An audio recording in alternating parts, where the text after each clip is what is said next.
Hi there, this time I am answering a question from a viewer, one of you guys out there who is good enough to watch my videos on the channel, which is devoted to helping you get the best out of living with a Škoda EV. In my case it's an Enyaq, but it could also be an Elrock because apart from the size of the boot, they're pretty much the same cars.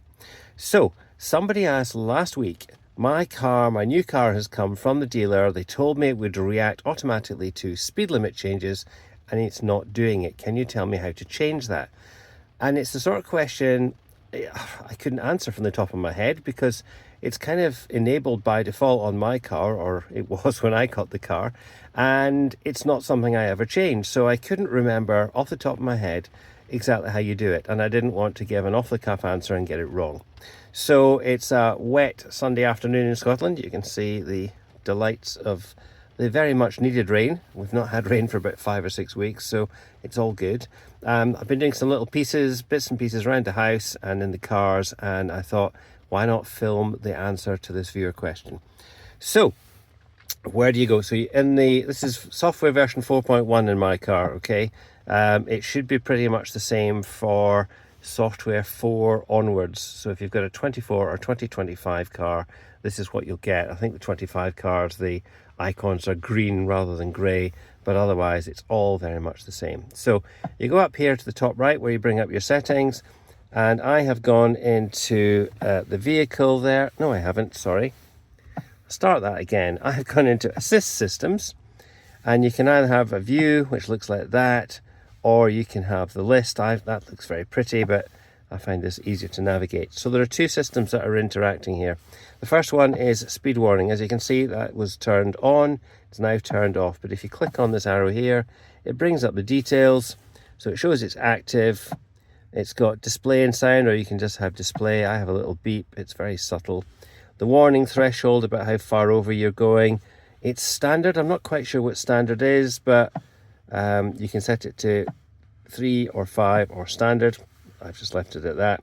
And there's an information sound if you're changing the maximum speed. I've never really done that. Okay, so that is the first system that you need to deal with. And then the second one is Eco Assist. So if that is active, what that does is that will actually help you by focusing on the road ahead, and it also activates the automatic recuperation if necessary. So that's the part there that makes the car react. The speed detection will obviously, as it says, detect the speed limit change, and then this system here activates the automatic recuperation. Okay, so that hopefully answers the question. I think Eco Assist is one of the best features on these cars, because what it does is it puts up a little symbol over here in the dash when you're approaching a junction or a roundabout or something that is going to require the car to slow down. It will put the symbol there, and it's like a little foot lifting off of the accelerator pedal, and when you see that symbol, if you lift your foot off, the car is basically telling you it will coast. And this is another feature that really isn't well understood, certainly not by car reviewers on YouTube, and it's something that maybe confuses beginners, new owners. If you would be interested in some hints and tips, if you're a new owner, let me know in the comments below, and I can maybe try and compile a video of some of my top tips for new owners of all EVs really, but particularly Škodas. So let me know if that would be of interest, and I will try and film something if it would work for you. Anyway, that's just a quick short video. I hope that answers the question that one of the viewers had. Please let me know if there's any other questions you've got, and I'll do my best to answer them.